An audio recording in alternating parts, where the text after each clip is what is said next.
গুরু শিষ্যের সম্পর্কের মধ্যে সীমাবদ্ধ না থেকে সমাজের প্রতি দায়বদ্ধতা শিখিয়েছিলেন বিবেকানন্দ।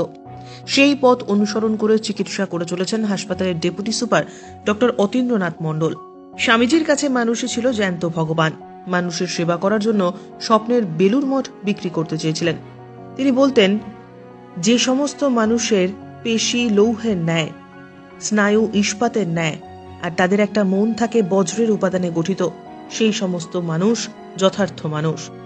স্বামীজি একবার এক পাঞ্জাবি ভদ্রলোককে বলেছিলেন, যে সমস্ত আমার দেশের একটা কুকুরও অভুক্ত থাকবে সেই পর্যন্ত আমার ধর্ম হবে তাদের খাওয়ানো, যত্ন করা। স্বামীজির এহেন বাণী চিকিৎসক এবং বিশিষ্ট সমাজসেবী অতীন্দ্রনাথ মণ্ডলের হৃদয়ে জাগরিত হয়ে ওঠে। জীবনের চলার পথে এবং মনের মণিকোঠায় বিবেকানন্দকে গেঁথে ফেলেন চিকিৎসক।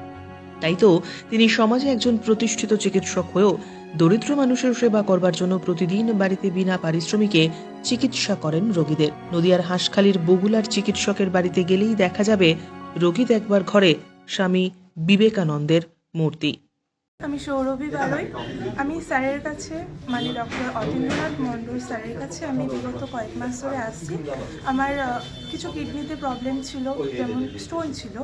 স্যার আমাকে যথাসম্ভব আমাকে চেষ্টা করেছেন সুস্থ করে তোলার, যার জন্য আমাকে বিভিন্ন ডক্টরের কাছে পাঠিয়েছেন এবং স্যারের আশীর্বাদে এবং ডক্টরদের চিকিৎসাতে আমার অপারেশন আজ সাকসেসফুল এবং আমি সুস্থ রয়েছি এখন।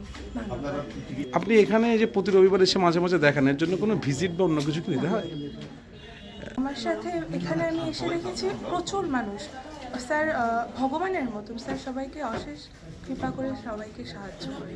এখানে আমি নানান প্রবলেমে ভুগছিলাম, ঠিক আছে, অনেক দিকে ছোটাছুটি করে টাকা পয়সা প্রবলেমের জন্য ভালো চিকিৎসা করতে পারছিলেন না।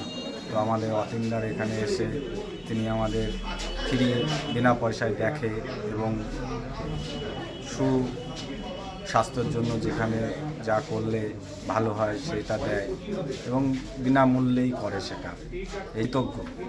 বিভিন্ন না, এখান থেকেই করে দেয়, কোনো টাকা পয়সা লাগে না, একদম ফ্রিতেই দেয় এবং সাধারণ মানুষের জন্য উনি সবসময় পাশেও থাকেন। আমরা যখনই চাই ওনাকে পাই। প্রায় দিনই প্রত্যেক রবিবারে অন্তত উনি প্রচুর টাইম দেয় আমাদের জন্য, সাধারণ মানুষের জন্য। আপনি এখানে কি এর আগেও এসেছেন? আমি এর আগে আসিনি, তবে আমরা এখানকারই ছেলে, মানুষজনকে আমরা পাঠাই এখানে দাদার কাছে এবং দাদা সেটা কোনো কিছু না ভেবেই করে দেয়। আমার মেয়ে ভীষণ অসুস্থ ছিল। আমি এই অতীন স্যারের কাছে এসে আমার মেয়েকে উনি যেখানে পাঠিয়েছিলেন এখান কি হয়েছিল আপনার মেয়ের? আমার মেয়ের কিডনিতে পাথর হয়েছিল এবং খুবই ওর অসুবিধা। পরীক্ষায় এক্সাম দিতে গিয়ে আমার মেয়ে অসুস্থ হয়ে হঠাৎ করে হসপিটালে ভর্তি করতে হয়।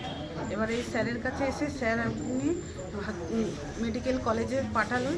ওখানে গিয়ে আমার মেয়েকে সঙ্গে সঙ্গে ভর্তি নিয়ে নিয়েছে ইন্দ্রনীল হালদার, ডক্টর সুনীল চৌধুরী। তারপরে উনি ভর্তি নিয়ে সাথে সাথে আমার মেয়ের ট্রিটমেন্ট শুরু করে দিল বিনা পয়সায়। ওর পাশের বেডে আমাকে 15 দিন অন্তত রেখে দিয়েছিল। 1 মাস পরে আবার আর একটা অপারেশন করিয়ে নিয়ে আসলাম আমার মেয়েকে।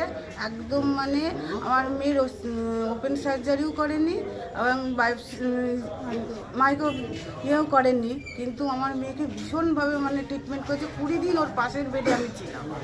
20 দিন আমাকে রেখে দিয়ে আমার মেয়েকে বিনা পয়সায় 1 টাকাও আমার খরচ হয়নি, সেইভাবে চিকিৎসা করেছে। ডক্টর অতীন্দ্রনাথ মণ্ডলের এই ধরনের কর্মকাণ্ডে আপনার অনুভূতি কী? আমার খুব ভালো লেগেছে। উনি আমাদের কাছে ভগবান বললেই চলে। ব্যুরো রিপোর্ট, উত্তরের প্রহরী।